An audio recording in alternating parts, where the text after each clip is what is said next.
بسم اللہ الرحمن الرحیم نحمده ونصلي على رسوله الكريم اما بعد فاعوذ باللہ من الشیطان الرجیم بسم اللہ الرحمن الرحیم معزز سامعین السلام علیکم۔ وظائف ود ہیرا یوٹیوب چینل میں آپ لوگوں کو خوش آمدید کہتی ہوں۔ سب سے پہلے آپ لوگوں سے چھوٹی سی ریکویسٹ ہے، اگر آپ لوگ ہمارے چینل پر نئے ہیں تو ہمارے چینل کو سبسکرائب کر دیں اور مزید اپڈیٹس کے لیے ساتھ لگے گھنٹی کے بٹن کو ضرور دبائیے تاکہ آنے والی ہر نئی عملیات، اچھی ویڈیوز نوٹیفیکیشن کے ذریعے آپ لوگوں تک بر وقت پہنچتی رہے۔ معزز سامعین، آج کا وظیفہ رزق کے حوالے سے انتہائی فائدہ مند وظیفہ ہے۔ اس وظیفے سے آپ کو بے پناہ رزق ملے گا۔ یہ وظیفہ اللہ تعالیٰ کے پیارے نبی حضرت نوح علیہ السلام نے اپنے بیٹوں کو بتایا تھا جب وہ اس دنیا سے رخصت فرما رہے تھے۔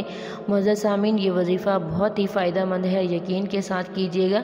ہم سب جانتے ہیں ہر انسان رزق کی تنگی کی وجہ سے بہت زیادہ پریشان ہے۔ اصل میں انسان کے رزق میں کمی انسان کے اپنے ہی گناہوں کی وبال کی وجہ سے ہوتا یہ ہے کہ ہم اللہ تعالیٰ اور اس کے رسول صلی اللہ علیہ وسلم کے احکام کو نہیں مانتے۔ زیادہ کے چکر میں ہم ہر ناجائز کام کر لیتے ہیں جو کہ اللہ اور اس کے رسول صلی اللہ علیہ وسلم نے منع فرمایا ہے۔ جب ہم اللہ اور اس کے رسول کی نافرمانی کرتے ہیں معزز سامعین، ہم ان کی اتباع نہیں کرتے تو اللہ تعالیٰ ہم سے ناراض ہو جاتے ہیں اور ہم پر رزق کے دروازے تنگ کر دیتے ہیں۔ اکثر آپ لوگوں نے دیکھا ہوگا جو اللہ تعالیٰ کے نیک بندے ہیں، اللہ تعالیٰ کے مطیع فرما بردار بندے ہیں، درویش بندے ہیں، اللہ تعالیٰ انہیں بٹھا کے کھلاتے ہیں۔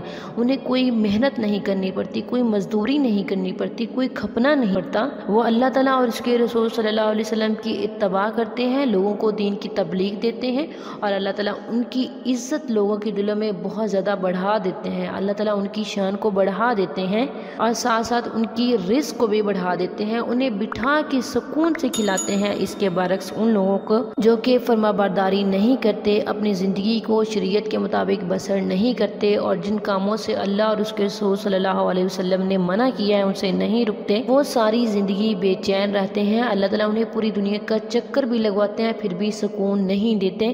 تو چلیے بڑھتے ہیں اپنے وظیفے کی طرف۔ وظیفے کی اجازت کے لیے ویڈیو کو لائک کریں، شیئر کریں اور کمنٹ میں اپنا نام لکھیں۔ میں آپ کو وظیفے کی اجازت دوں گی اور آپ لوگوں کے لیے دعا بھی کروں گی۔ اللہ تعالیٰ میرے ہر بہن بھائی کو اس کے جائز مقصد میں کامیاب و کامران فرمائے، آمین ثم آمین۔ اس کی ہر جائز تمنا، دلی خواہش کو پورا کر دے۔ معزز سامعین، آپ اس کی تسبیح چلتے پھرتے کرتے رہا کریں۔ وقت کی کوئی قید نہیں، نہ کوئی تعداد متعین ہے کہ اتنی تعداد میں آپ نے پڑھنا ہے۔ آپ نے سبحان اللہ و بحمدہ، سبحان اللہ و بحمدہ اسے پڑھتے رہا کریں۔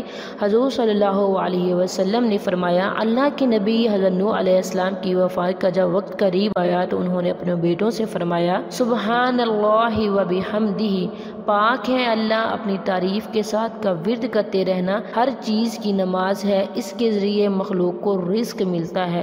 معزز سامعین، آپ یہ وظیفہ کریں، انشاءاللہ اللہ تعالیٰ آپ پر اپنی مہربانی کریں گے اور آپ پر جو بھی رزق کے تنگ دروازے ہیں وہ کھول دیے جائیں گے اور آپ کو بہت زیادہ رزق ملے گا۔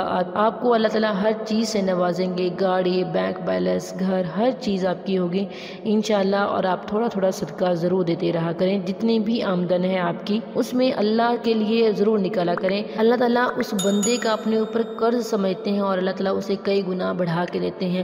معزز سامعین، اور اپنی زندگی میں نماز اور قرآن کو شامل کر لیں۔ اللہ تعالیٰ کا واسطہ، زندگی بہت مختصر ہے، اس کو کامیابی میں گزاریں، اسے نیک کاموں میں گزاریں، اس لیے نماز اور قرآن کو اپنی زندگی کا شعور بنا لیں، معمول بنا لیں۔ تھینکس فار واچنگ، وآخر دعوانا ان الحمد للہ رب العالمین۔